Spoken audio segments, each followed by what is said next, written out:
America? হ্যাঁ, মাত্র 7 দিন পরে আমেরিকা থেকে আসবে, বিয়ে করে বউকে নিয়ে চলে যাবে। কিন্তু এই কদিনের মধ্যে বিয়ের জন্য এতগুলো টাকা জোগাড় করা।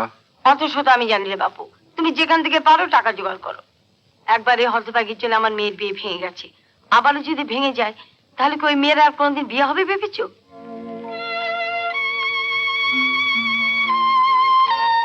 কিন্তু যা একেবারেই অসম্ভব।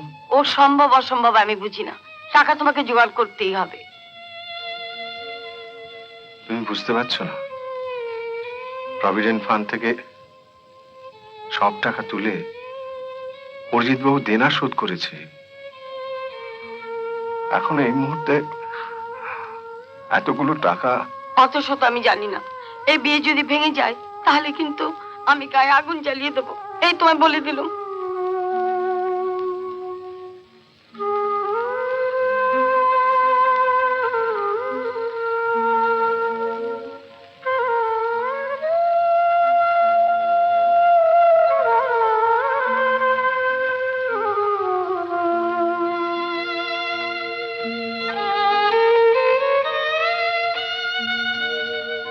বিয়ে বিয়ে করে মাথা খারাপ করছো মা, যেটা আমার কপালে নেই।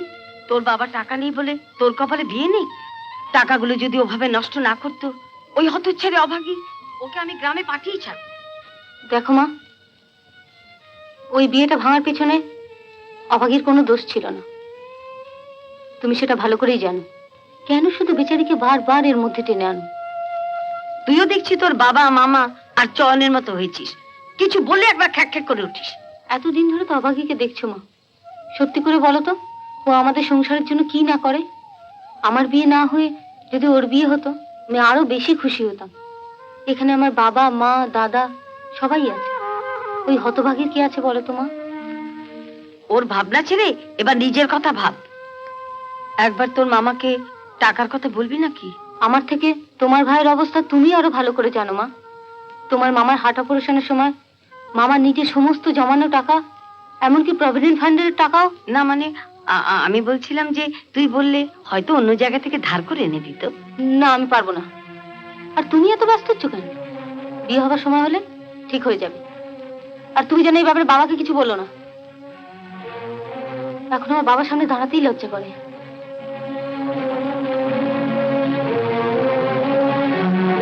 তুমি একবার বাবার দিকে ভালো করে তাকিয়ে দেখেছো?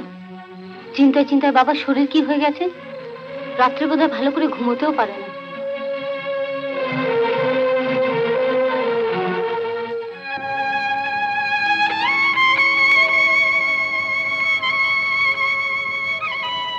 কাকা বাবু, এত রাত হলো এখনো ঘুমোসনি? আপনার চোখে জল কাকা বাবু?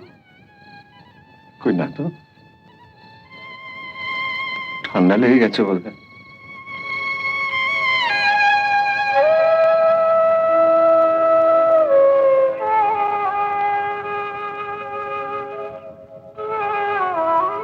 নিচে চলুন কাকা বাবু, কাকিমা ডাকছেন।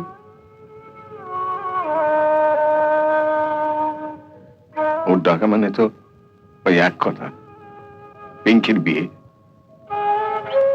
যা হবার নয়।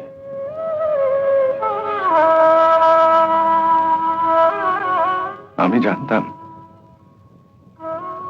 এই সংসারে এমন একটা কিছু ঘটবে। মাস্টারমশাইকে চোখের জল ফেলতে ফেলতে এই বাড়ি থেকে চলে যেতে হয়েছে। মাথার উপর ভগবান বলে তো কেউ আছেন?